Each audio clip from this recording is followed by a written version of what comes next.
It's Monday, April 20th, and I'm a little late getting this done. Had some things come up over the weekend, but I'll get it up here in just a little bit. So it's Monday, April 20th, and we're about 5.5 weeks into our online classrooms. It's not what we would want, but we're trying to make it as good as we can. And I've said it so many times too, I miss you guys being here. I miss the noise, I miss the commotion. I wish we were back in school as we know it.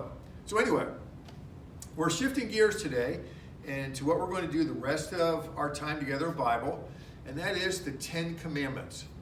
Now, we've been studying the book of Exodus. We've learned about Moses and the slavery of the Israelites in Egypt, how God set them free, how they came to the Red Sea and had to cross it, the complaining that they did.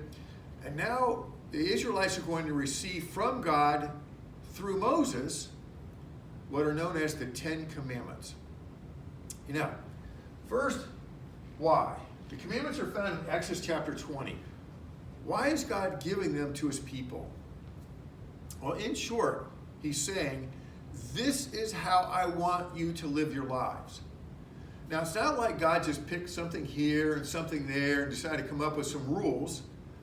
The commandments reflect who God is. They come out of his character. And because we are made in his image, our lives will work best when we orient them around these commandments, because this is how God built us.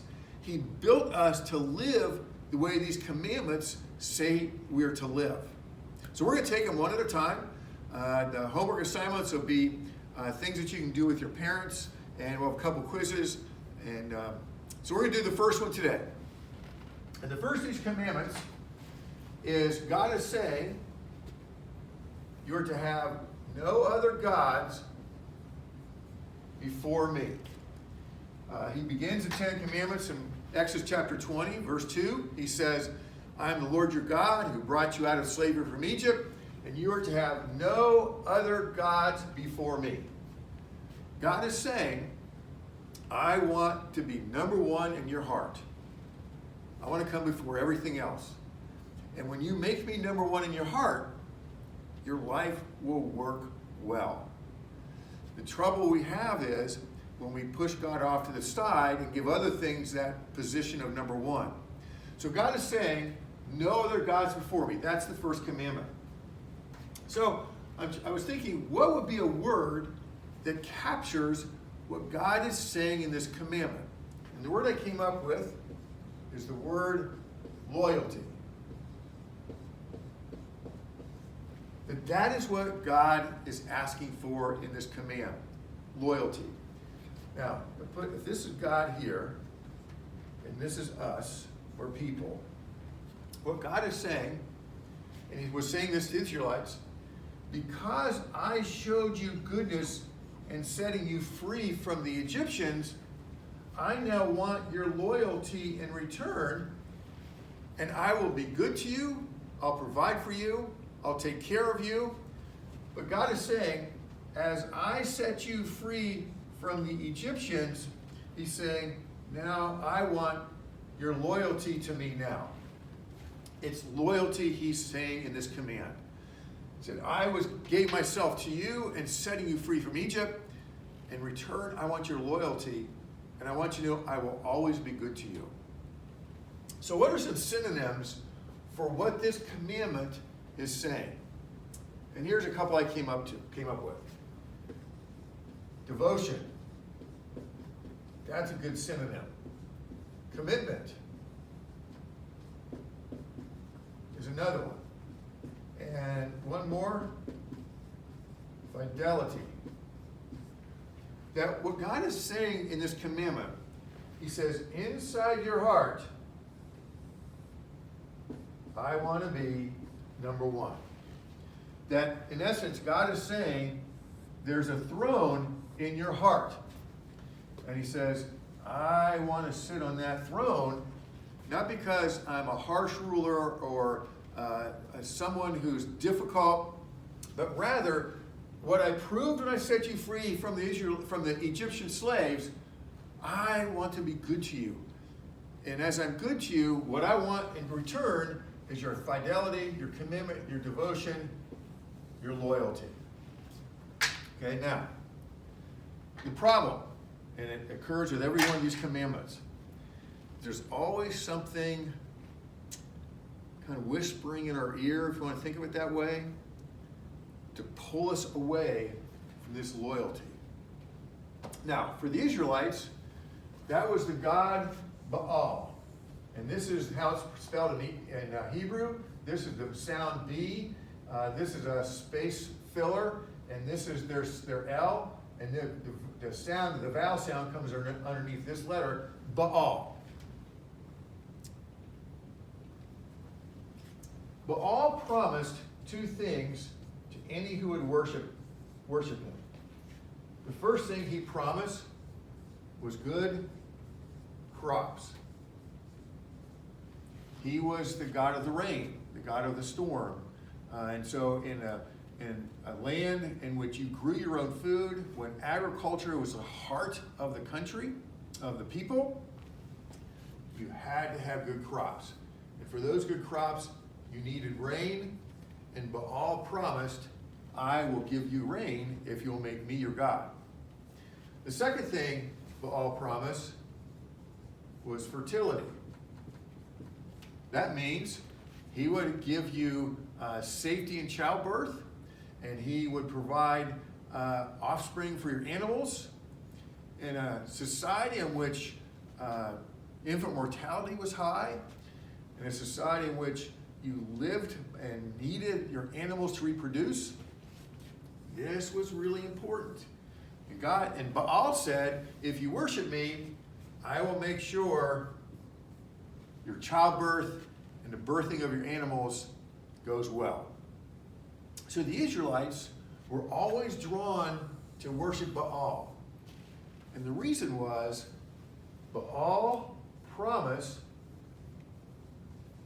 to take care of their fears. Their fear of a drought or bad crops, their fear of the child dying in birth. And so Baal came along and said, you know what? Those things that you're afraid of, I can take care of them. Now, we're not worshiping Baal today, but if you want to get a clue as to the things we do worship, identify the things that you're afraid of. I asked myself, well, what would some of those things be for a high school student? Here's one: not fitting in at school, being left out at school, not having a boyfriend or a girlfriend, appearance,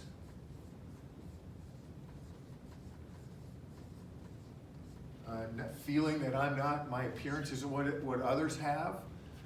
If you look at the things that you're afraid of, the things that you're concerned about, those are kind of a window into the God that you'll want to worship. And so if we fear in school not fitting in, maybe we'll start drinking with people because that'll get us into a group. Or if we feel that we're being left out, maybe a girl will start dating a guy that maybe isn't the best for her, but then she won't feel left out or feel alone. If you feel that maybe you're not, your appearance isn't what you want it to be, maybe you'll do things to change that or enhance that, and that becomes the God that you worship. See, you look at the things that you're afraid of, those will give you a window into the gods that you're going to be drawn to worship. And God says, all these false gods, like Baal, the god of appearance, the god of fitting in, the god of not being left out, all those gods will eventually let us down. They'll leave us disappointed. They'll leave us with heartache. They'll leave us with pain, because those gods can never follow through on what they promise. So the God of fitting in will say, if you just attach yourself to that group that likes to drink and party, you'll find at the end of the day that maybe you're worse off because of that. So what happens when we don't give God our loyalty and we switch it to some other God, that God will never fulfill the promise that the God makes. So that's a short view of the first commandment, and here's your assignment. What I want you to do tonight is simply explain to your parents what this command is about, and then share with them what is one God that is tempting for a teenager. What is one false God that's tempting for a teenager, because that false God promises to alleviate their fears. So that's your assignment. I'll put it in more detail on the classroom today on Google Classroom. So that's it. On April 20th, commandment number 1, when God says you shall have no other gods before me, it means loyalty and devotion, and yet there are other gods who come along and promise to alleviate our fears, and when we attach ourselves to those gods instead of the Lord, we end up greatly disappointed with great heartache. Okay, that's it. April 20th, I'm out.